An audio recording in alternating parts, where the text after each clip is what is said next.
Me llamo Carolina, tengo 34 años y, en la época en que todo pasó, yo creía que mi vida estaba bastante encaminada. Trabajaba como asistente administrativa en una empresa pequeña, vivía en una casa sencilla que habíamos reformado juntos. Y llevaba 7 años con Alejandro. Él siempre había sido muy comunicativo, de esos que se hacen amigos de cualquiera en 2 minutos, y por eso nunca imaginé que algo pudiera salirse de control. Pero, unos 4 meses antes de lo que sería el peor día de mi vida, empecé a notar que estaba diferente. Llegaba cada vez más tarde, decía que estaba resolviendo unas cosas, y evitaba hablar sobre el trabajo. Alejandro siempre había sido de contar de más sobre los chismes de la oficina, así que su silencio empezó a incomodarme. Yo intentaba no pensar lo peor, aferrándome a la idea de que solo estaba estresado. Al principio eran cosas pequeñas. Cambiaba la contraseña del celular, por seguridad, dejaba el aparato boca abajo en la mesa y siempre salía de la habitación cuando recibía una llamada. Una vez, le pregunté en broma si había encontrado otra familia y soltó una risa nerviosa, de esas que no convencen a nadie. El ambiente empezó a ponerse tenso. Cuando intentaba hablar en serio, me decía que estaba paranoica y que tenía que confiar más en él. Pero la desconfianza ya estaba sembrada, y crecía cada vez que inventaba una nueva excusa. Me empecé a fijar en que se arreglaba demasiado para reuniones, fuera del horario laboral, usaba un perfume que nunca había usado para ir a trabajar y, lo más raro, parecía evitar el contacto físico conmigo. Fue doloroso darme cuenta de que algo iba muy mal, aunque todavía no tenía idea de la magnitud de lo que estaba a punto de descubrir.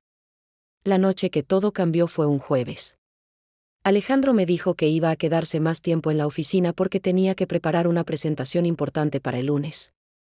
Yo ya estaba cansada de sus excusas, así que, cuando se olvidó el celular en la mesa de la cocina para ir a ducharse, no lo pensé 2 veces. Me temblaban las manos, el corazón me latía tan fuerte que sentía que podía delatarme, pero lo desbloqueé con la clave que todavía recordaba. Lo primero que vi fue una conversación fijada en lo alto del chat, con un contacto guardado como Jefe Martín. No me sorprendió que hablara con su jefe, hasta que abrí los mensajes. No eran cosas de trabajo.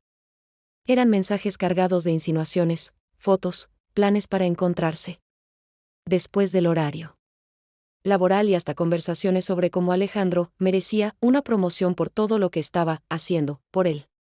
Recuerdo que sentí un frío recorrerme el cuerpo, como si me hubieran vaciado por dentro.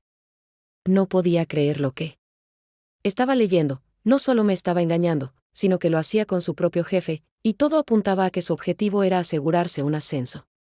Me quedé sentada en la mesa de la cocina, con el celular en la mano, sin saber si llorar, gritar o vomitar. Era una mezcla de asco, traición y una rabia que me quemaba por dentro. Esa noche no pude dormir. Alejandro salió de la ducha, se puso una camiseta vieja y actuó como si nada hubiera pasado, preguntándome qué íbamos a cenar. Yo lo miraba y sentía que no lo conocía. Cada gesto, cada palabra suya me parecía una mentira. Pensé en confrontarlo de inmediato, pero algo me detuvo. Tal vez era el shock, tal vez quería escuchar de su boca lo que había leído. Así que guardé silencio, pero por dentro estaba haciendo un inventario mental de cada vez que había llegado tarde, de cada reunión improvisada y de cada excusa absurda que me había dado. Me di cuenta de que, en realidad, no quería una explicación, quería ver cómo iba a reaccionar cuando le pusiera todo frente a la cara. Al día siguiente, fingí que todo estaba normal. Me levanté temprano, preparé café y hasta le deseé suerte con su presentación importante. Pero mientras él estaba en el trabajo, imprimí las conversaciones que había visto y las guardé en un sobre. No quería que pudiera borrar nada o inventar alguna excusa. Ese viernes, lo esperé sentada en el sofá, con el sobre en la mesa. Cuando entró, su cara mostraba esa mezcla de cansancio y satisfacción que tantas veces había visto últimamente. Le pedí que se sentara, y sin decir una palabra, empujé el sobre hacia él. Lo abrió, y vi cómo el color se le iba del rostro. No dijo nada durante varios segundos, solo miraba las hojas con las manos temblorosas. Yo sentía un silencio tan pesado que me costaba respirar. Cuando por fin levantó la mirada, intentó empezar con un «no es lo que parece», pero lo interrumpí. Le dije que no tenía sentido seguir mintiendo, que ahí estaba todo, palabra por palabra. Al principio trató de justificarse diciendo que eran solo bromas y que Martín era muy efusivo, pero cuando le mencioné las fotos y las citas fuera del trabajo, se quedó sin discurso. Fue como ver a alguien acorralado, buscando desesperadamente una salida que no existía. Finalmente, lo admitió. Me dijo que sí, que había estado saliendo con Martín desde hacía meses, y que todo había empezado, sin planearlo, pero que luego vio una oportunidad de mejorar su posición en la empresa. No sé si me dolió más la traición como pareja o la frialdad con la que confesó que, en parte, lo hizo por interés. Escucharlo fue como si me clavaran un cuchillo en el pecho una y otra vez. Me costaba procesar que la persona con la que había compartido casi una década podía usarme de fondo mientras buscaba escalar en su carrera de esa forma. Le dije que se fuera esa misma noche.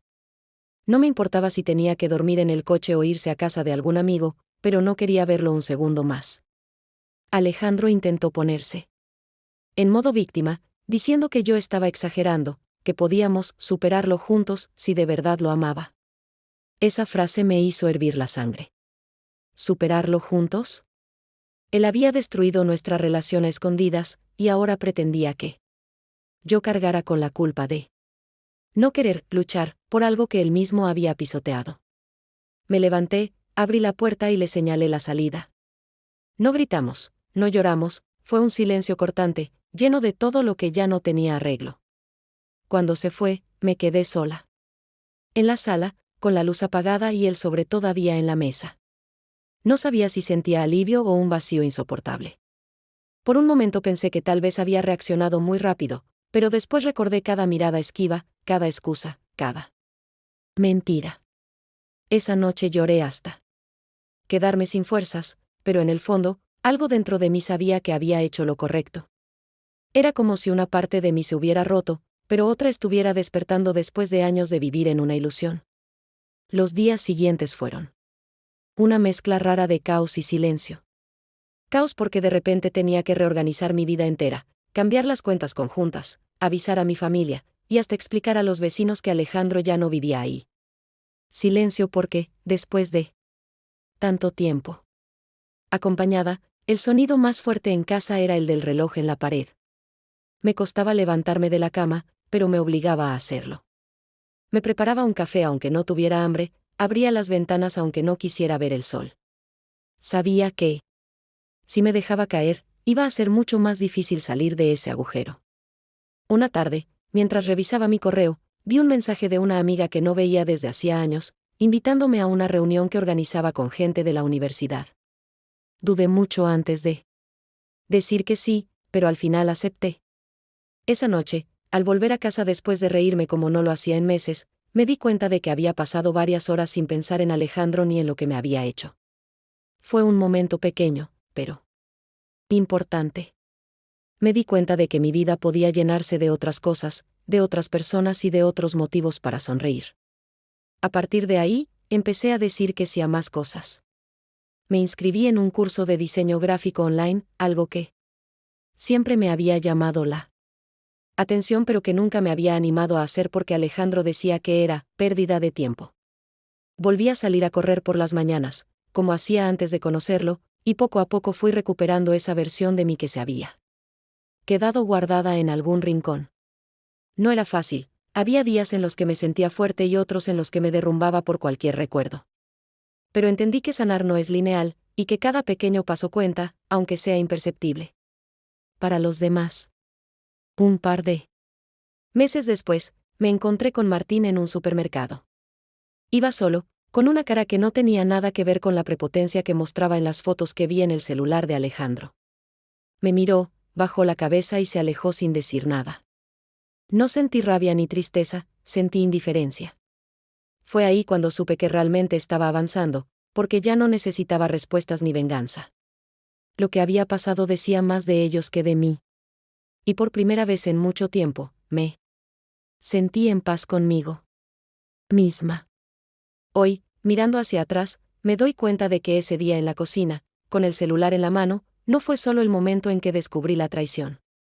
Fue también el punto en el que empecé a recuperar mi vida. Si Alejandro no hubiera hecho lo que hizo, probablemente yo seguiría atrapada en una relación que me apagaba poco a poco. No voy a romantizar el dolor, fue horrible, me rompió, me hizo dudar de mi valor. Pero también me obligó a mirarme al espejo y decidir que merecía algo mejor. Y eso cambió todo. Ahora vivo sola, trabajo freelance en diseño gráfico y tengo un grupo de amigos que me recuerdan a diario que la vida es mucho más grande que una traición. No sé si algún día volveré a enamorarme, y la verdad, no tengo prisa. Lo que sí sé es que aprendí a ponerme en primer lugar, a escuchar mi intuición y a no conformarme con menos de lo que merezco. Si alguien que esté leyendo esto está pasando por algo parecido, solo quiero decirle, no tengas miedo de soltar. A veces perder algo que creías indispensable es la única manera de ganar de verdad.